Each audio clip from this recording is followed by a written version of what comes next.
In our headlines on this Wednesday, November 20th, here in South Korea. President Yoon Suk-yeol's South America agenda came to a close in Brazil, where he called on his partners within the Group of 20 for greater support of the world's transition to clean energy.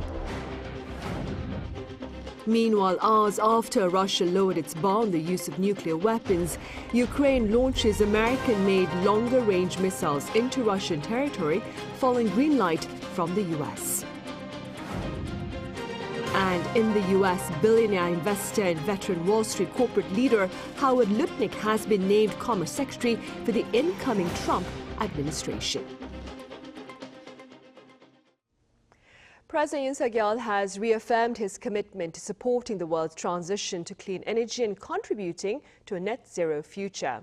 The remarks were made on the final day of the G20 summit in Brazil. Our top office correspondent Kim Do-yeon reports. At the G20, world leaders choose either session 2 or 3 to make an address according to the session's topic, and President Yoon Suk-yeol this year chose session 3 as its theme was Sustainable Development and Energy Transitions. Session 2 was held under the theme Global Governance Reform. On Tuesday local time, President Yoon took the opportunity to share South Korea's actions to overcome the climate crisis and support the world's transition to clean energy. In particular, he called for the support of G20 leaders for the carbon-free energy initiative aimed at promoting the use and dissemination of various clean energy sources, including nuclear power. President Yoon also reiterated his message from last year that Korea will act as the green ladder, supporting developing countries vulnerable to climate change. As for sustainable development, President Yoon emphasized the need for a reduction in plastic use. The South Korean government is set to support the 5th session of the Intergovernmental Negotiating Committee, also known as INC5, for the formulation of the International Plastics Treaty by its members, as the event is being held in South Korea's port city of Busan on November 25th. The President will emphasize that efforts in energy transition must go hand in hand to achieve greater innovation in addressing plastic pollution and driving digital transformation. This is because the rapid surge in demand for advanced digital technologies, such as artificial intelligence, is leading to massive energy consumption. Meanwhile, President Yoon also wrapped up his G20 trip with more sideline summits as he called for support for South Korea's condemnation of North Korea's deployment of troops to Russia. In addition, Yoon promised South African President Matamela Cyril Ramaphosa that South Korea would cooperate with the nation as it hosts the next G20. Yoon and UK Prime Minister Keir Starmer acknowledged the progress that the bilateral relations have made so far based on the Downing Street Accord. President Yoon is now on his way back to Seoul. He is set to arrive early morning on Thursday, Seoul time, after 8 days abroad. Kim Do-yeon, Arirang News. This year's Group of 20 summit took place under a cloud of much uncertainty in light of Donald Trump's planned return to the White House with tougher tariffs and Russia's ongoing invasion of Ukraine, complicated further with the presence of North Korean troops. Our Kim Jong-sil has details. Under the theme Building a Just World and a Sustainable Planet, the 19th G20 summit in Rio de Janeiro wrapped up on Tuesday local time with leaders pledging collective action on climate change, poverty, and inequality. Global trade took center stage, with members reaffirming their commitment to a fair, open, multilateral system amid rising protectionist sentiments expected under the Donald Trump administration's second term. China's President Xi Jinping, a standout figure at the summit, advocated for stronger economic ties with developing nations, including those in the global south, and promoted unilateral trade policies, likely seeking allies amid the shifting global dynamics caused by Trump's election. Russian Foreign Minister Sergei Lavrov, representing President Vladimir Putin, warned that Ukraine's use of long-range ATACMS missiles against its territory marked a new phase of the Western war and vowed that Russia would respond accordingly. President Yoon Suk-yeol called for an immediate halt to military cooperation between Russia and North Korea. He emphasized the need for the international community to recognize its illicit nature and work together to end it. Brazil's President Lula pushed for a global wealth tax and successfully launched the Global Alliance Against Hunger and Poverty, but struggled to unite nations on climate funding and fossil fuel limits. Meanwhile, U.S. President Joe Biden, in his final G20 appearance before retiring, missed a key photo opportunity due to a late arrival, but ended the summit with smiles during the final session. The next G20 summit is scheduled to take place in South Africa next year. Kim Jung-sil, Arirang News. Meanwhile, Russia has revised its nuclear policy, allowing it to use its atomic arsenal even against a conventional attack if the attack is backed by nuclear power. And that is precisely what took place hours later as Ukraine launched US-made longer-range missiles into Russian territory. Our Moon Hye-ryun has the latest. Ukraine has fired American-made long-range missiles at Russia for the first time, just a day after outgoing US President Biden gave the green light for such weapons to be used.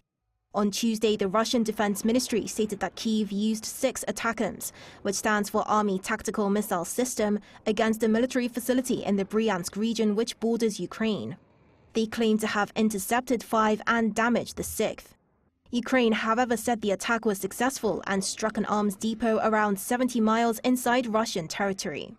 Regardless of the attack's outcome, the event is significant as it marks the first instance of Ukraine using Western-provided long-range weapons to strike Russia's mainland. Ukraine's priority is to seize as much strategic assets and territorial assets before there will be a ceasefire negotiations taking place, in conjunction with the inauguration of the new President of the United States, Donald Trump, on January 20th next year. Following the approval of Ukraine's use of ATACMS, Biden has also authorized anti-personnel landmines in another effort to provide aid to Kyiv, according to a report from the Washington Post on Tuesday. These mines have been described as non-persistent by a U.S. official, meaning that they self-destruct or deactivate over time, reducing their threat to civilians. The U.S. has faced increasing pressure to allow Ukraine to use long-range weapons, particularly in light of reports that North Korean troops have been deployed to Russia and are participating in the war. The shift in Washington's policy heightens its involvement in the war, despite U.S. President-elect Donald Trump's criticisms of U.S. aid and pledge to end the war quickly.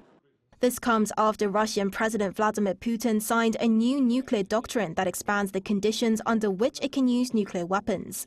Notably, the revised doctrine states that any attack supported by a nuclear power could be considered a joint attack against Russia.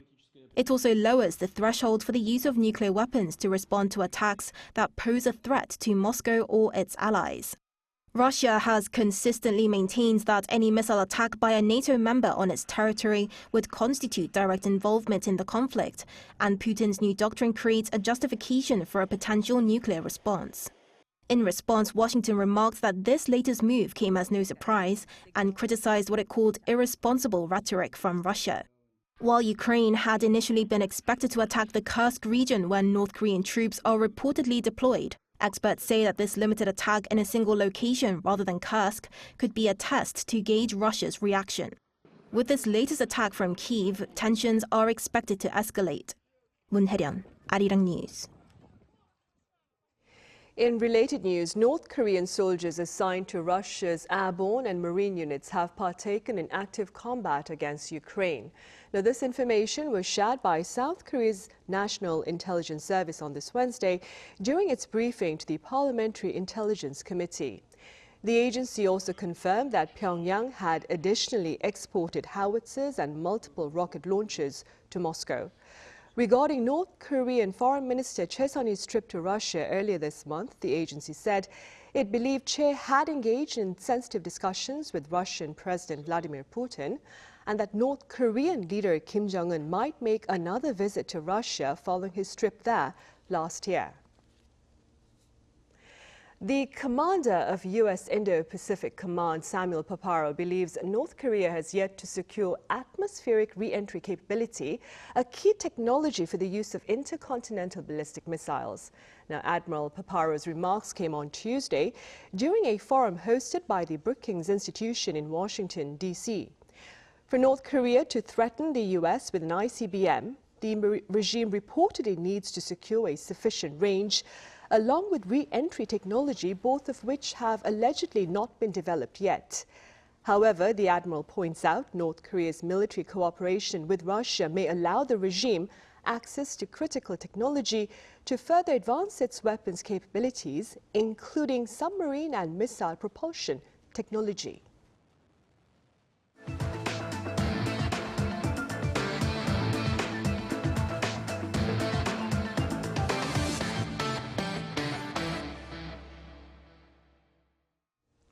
Over in the U.S., billionaire investor and veteran Wall Street corporate leader Howard Lutnick has been named Commerce Secretary for the incoming Trump administration.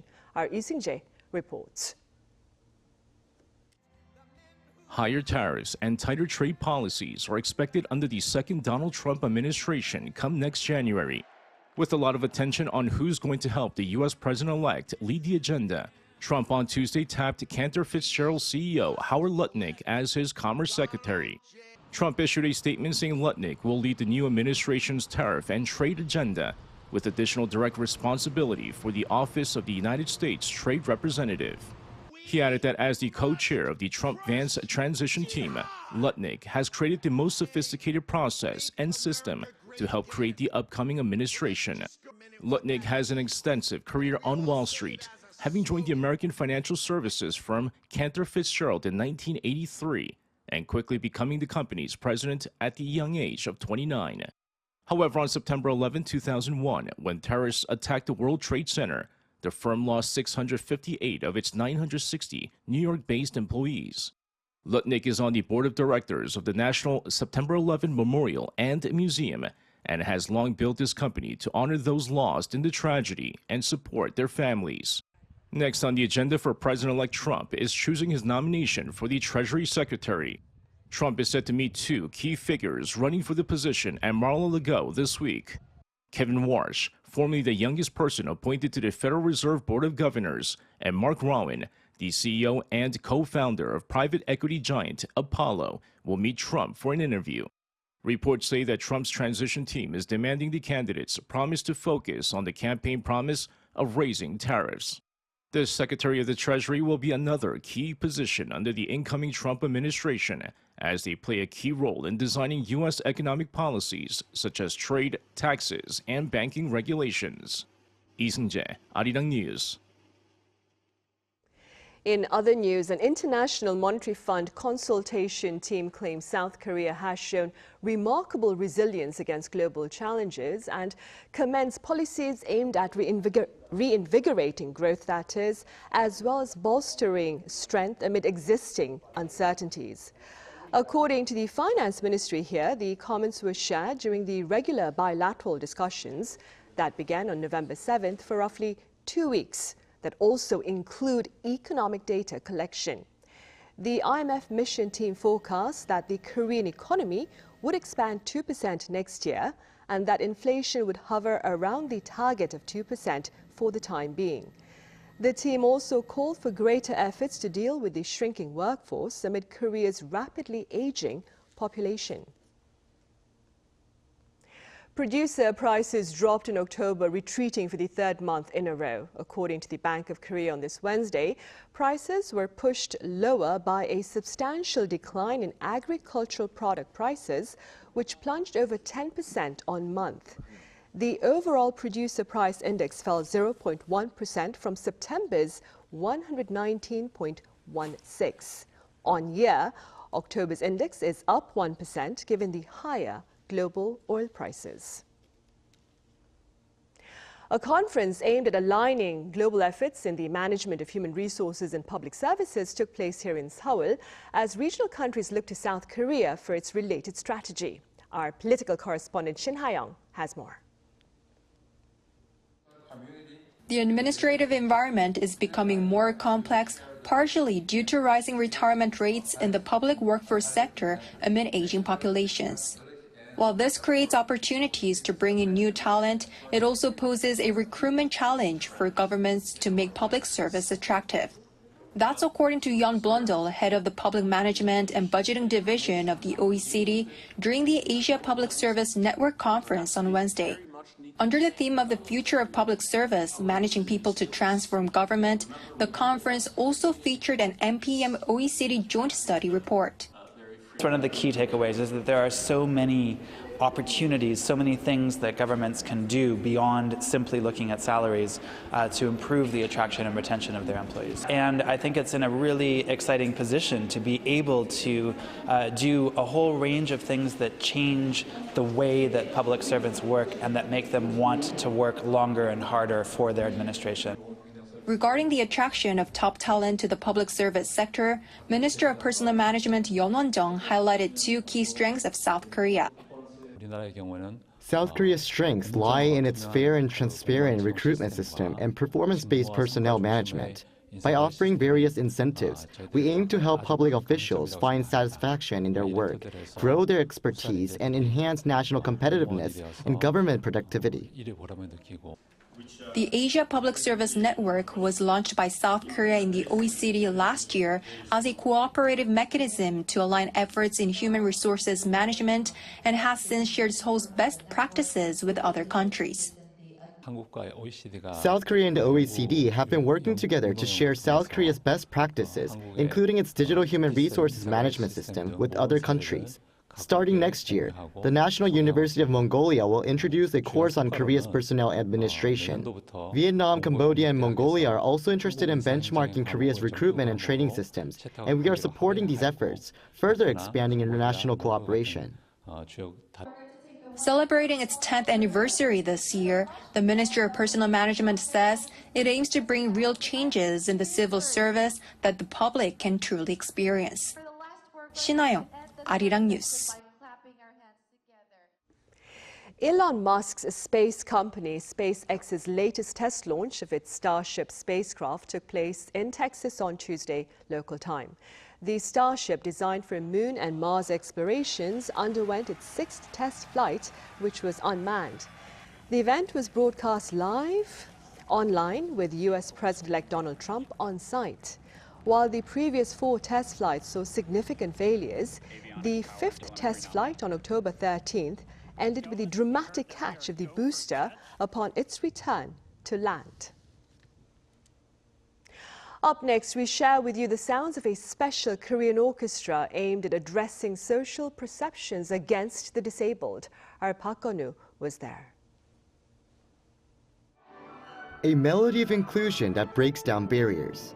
That's the Heart to Heart Orchestra, a South Korean orchestra made up of individuals with developmental disabilities. The group has already touched the hearts of many, not just domestically, but also globally. And tonight, those members perform in their home country here in Seoul. For these members, the sheets of music are more than just notes and are pages filled with their own stories. These will transform into melodies and touch every soul in the audience, just like me. The quiet of the concert hall was soon filled with the majestic sound of music. Marking its 19th annual concert on Tuesday, the orchestra performed with the goal of raising awareness for people with disabilities, with each musician a vital part of the orchestra's harmony. I practiced 6 to 7 hours every day for 6 months. My goal is to become a soloist performing around the world. Special guest performers including politician Kim Ye-ji were also on stage to collaborate with the orchestra. Through this time of shared musical experience where we can connect and empathize with each other, I hope to share the importance of embracing diversity and creating a society where we listen, understand, and harmonize together. As a fellow artist myself, I wanted to support them with my performance. All 2,000 tickets to the event were sold, and thanks to their musical efforts, the audience was captivated by their performance. I feel like I've seen truly perfect musicians. You wouldn't even think they have disabilities. I believe they will play a significant role in popularizing performances by musicians with disabilities. This orchestra is aiming for even bigger goals in the future. One is to help each and every member of the orchestra stand on their own feet as a professional musicians. The other is to hold our own position as #1 orchestra with the highest standard of its kind in the world. He added the orchestra will continue to broaden its horizons by performing around the world, including in Japan and European countries. 박건우, Arirang News.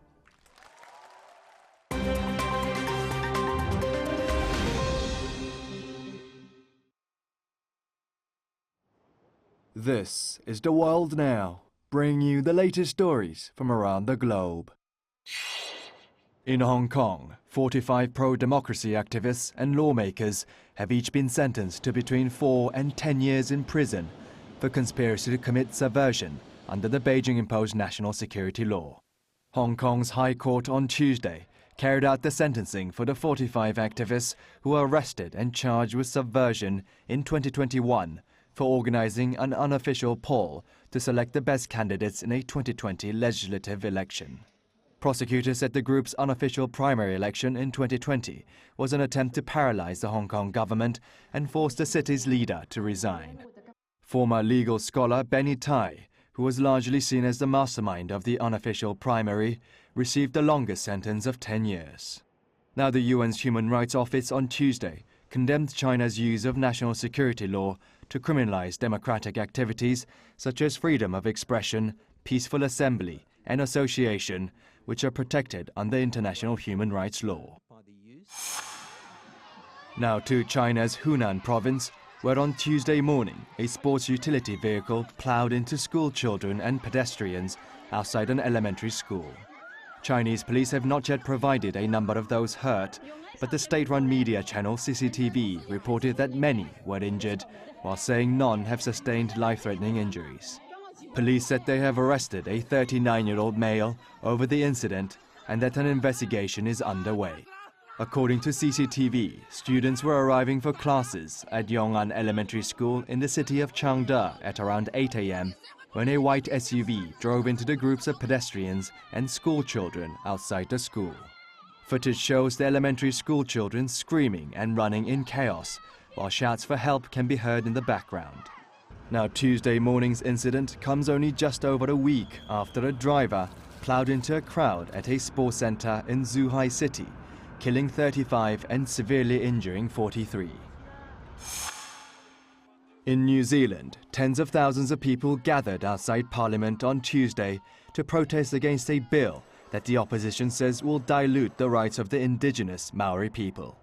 New Zealand police said that an estimated 42,000 people gathered at the Parliament in the country's capital, Wellington, to protest against a treaty principles bill introduced by lawmakers wishing to reinterpret the 184-year-old Treaty of Waitangi, signed between the British Crown and the indigenous Maori leaders. A petition opposing the bill, with over 200,000 signatures, was also presented to Parliament. In the US, 22 people were stuck mid-air for over 2 hours on a ride at California amusement park Knott's Berry Farm on Monday. A statement from park officials said the Seoul spin ride had experienced technical difficulties, which stopped it mid-cycle at around 2 p.m. local time, leaving 22 people stuck until they were rescued at 4:30 p.m. No serious injuries were reported, but 2 guests were transported to a hospital out of an abundance of caution. Kim Xiang, Arirang News.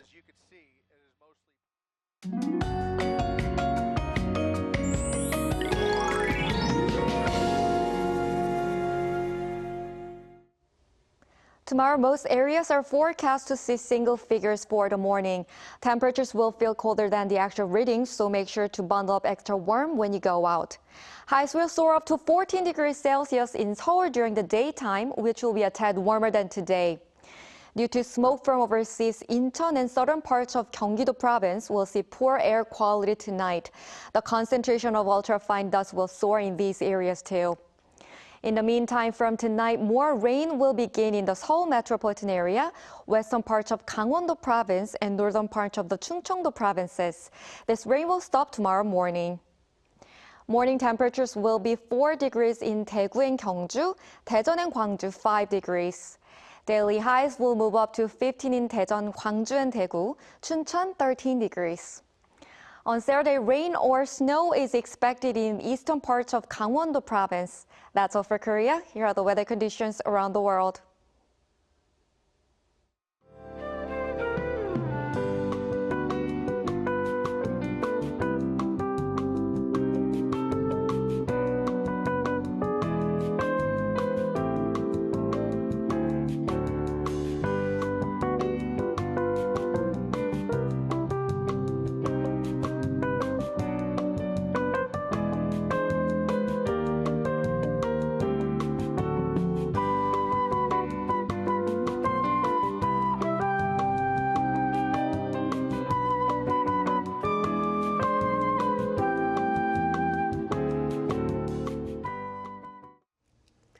Those are the headlines at this hour here in South Korea. Coming up next is our daily panel session, and today we address the G20 summit.